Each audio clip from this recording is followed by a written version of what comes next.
Assalamualaikum warahmatullahi wabarakatuh.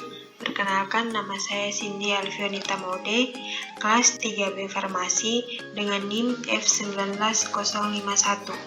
Di sini saya akan menjelaskan tentang pengolahan Simplicia.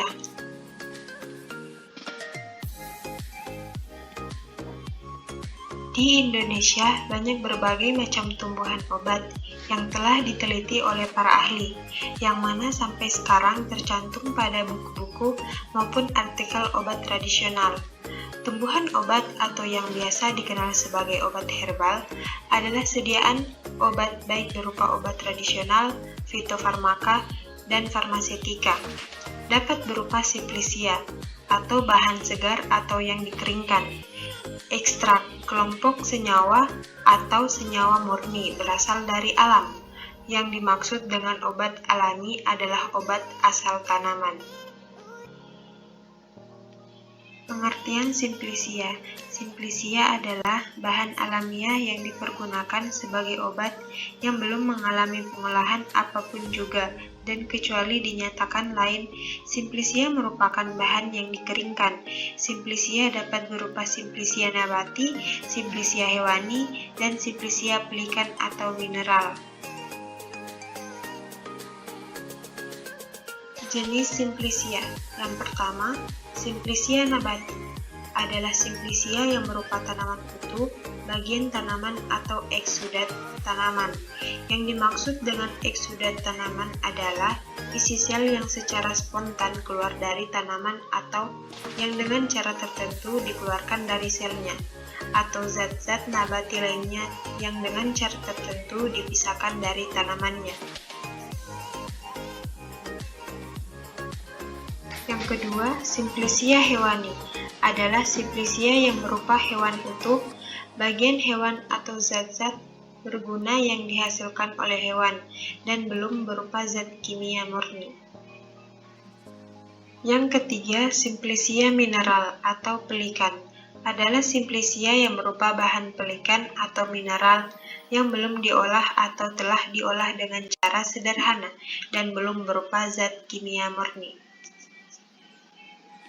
Pembuatan Simplicia secara umum. Yang pertama, bahan baku.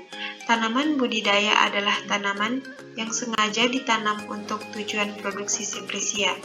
Tanaman Simplicia dapat di perkebunan yang luas, dapat diusahakan oleh petani kecil-kecilan berupa tanaman tumpang, sari, atau tanaman obat keluarga. Tanaman obat keluarga adalah manfaatan pekarangan yang sengaja digunakan untuk menanam tumbuhan obat. Yang kedua, dasar pembuatan Simplicia. Simplicia dibuat dengan cara pengeringan. Pembuatan Simplicia dengan cara ini dilakukan dengan pengeringan cepat, tetapi dengan suhu yang tidak terlalu tinggi. Pengeringan yang terlalu lama akan mengakibatkan Simplicia yang diperoleh ditumbuhi kapang.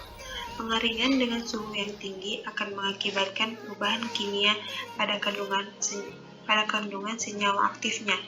Untuk mencegah hal tersebut, untuk Simplicia yang memerlukan perajangan perlu diatur panjang perajangannya sehingga diperoleh tebal irisan yang pada pengeringan tidak mengalami kerusakan. Simplicia dibuat dengan fermentasi. Proses fermentasi dilakukan dengan seksama agar proses tersebut tidak berkelanjutan ke arah yang tidak diinginkan. Simplicia dibuat dengan proses khusus.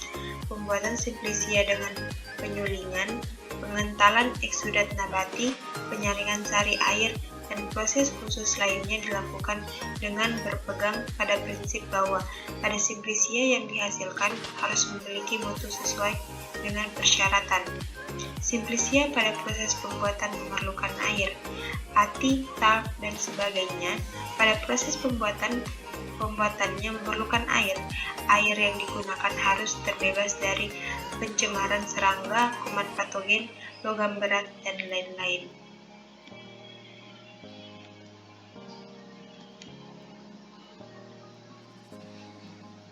Ketiga, tahap pembuatan. Pada umumnya, pembuatan Simplicia melalui tahapan sebagai berikut. Yang pertama, pengumpulan bahan baku. kadar senyawa aktif dalam suatu simplisia berbeda-beda, antara lain tergantung pada bagian tanaman yang digunakan, umur tanaman yang digunakan, waktu panen, lingkungan tempat tumbuh.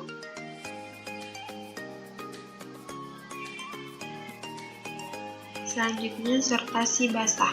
Sortasi basah dilakukan untuk memisahkan kotoran-kotoran atau bahan-bahan asing lainnya dari bahan simplisia. Misalnya pada simplisia yang dibuat dari akar suatu tanaman obat, bahan-bahan asing seperti tanah, kerikil, rumput, batang, daun, akar yang telah rusak, serta pengotoran lainnya yang harus dibuang. Tanah mengandung bermacam-macam mikroba dalam jumlah yang tinggi. Oleh karena itu, pembersihan simplisia dari tanah yang terikut dapat mengurangi jumlah mikroba awal. Berikutnya, pencucian.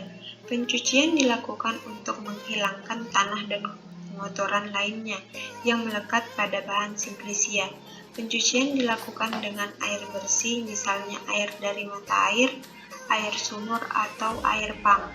Bahan simplisia yang mengandung zat yang mudah larut di dalam air yang mengalir, pencucian agar dilakukan dalam waktu yang sesingkat mungkin. Berikutnya, perajangan. Beberapa jenis bahan simplisia perlu mengalami proses perajangan. Perajangan bahan simplisia dilakukan untuk mempermudah proses pengeringan, pengepakan, dan penggilingan.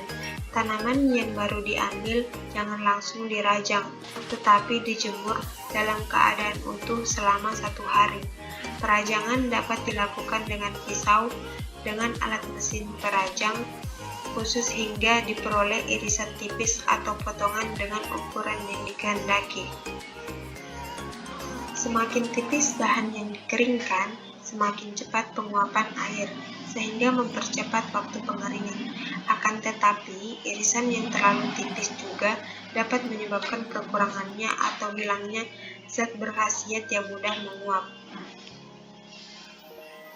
Berikutnya, pengeringan. Tujuan pengeringan ialah untuk mendapatkan simplisia yang tidak mudah rusak, sehingga dapat disimpan dalam waktu yang lebih lama. Dengan mengurangi kadar air dan menghentikan reaksi enzimatik akan dicegah penurunan mutu atau kerusakan simplisia. Air yang masih tersisa dalam simplisia pada kadar tertentu dapat merupakan media pertumbuhan kapang dan jasad training lainnya. Berikutnya, sortasi kering. Sortasi setelah pengeringan sebenarnya merupakan tahap akhir pembuatan simplisia. Tujuan sortasi untuk memisahkan benda-benda asing seperti bagian-bagian tanaman yang tidak diinginkan dan pengotoran-pengotoran lain yang masih ada dan tertinggal pada simplisia kering. Proses ini dilakukan sebelum simplisia dibungkus untuk kemudian disimpan.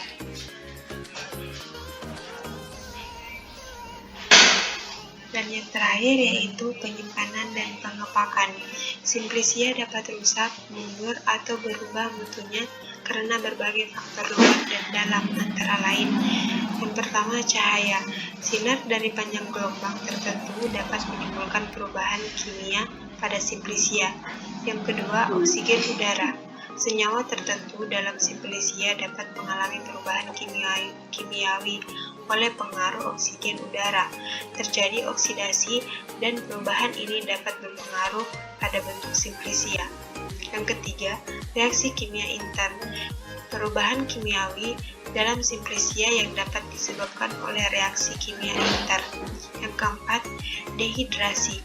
Apabila kelembaban luar lebih rendah dari simplisia, maka simplisia secara perlahan-lahan akan kehilangan sebagian air sehingga semakin lama semakin mengecil atau kisut.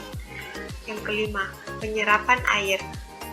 Simplisia dari higroskopik, misalnya agar-agar, bila disimpan dalam wadah yang terbuka akan menyerap lengas udara sehingga menjadi kempal basah atau mencair.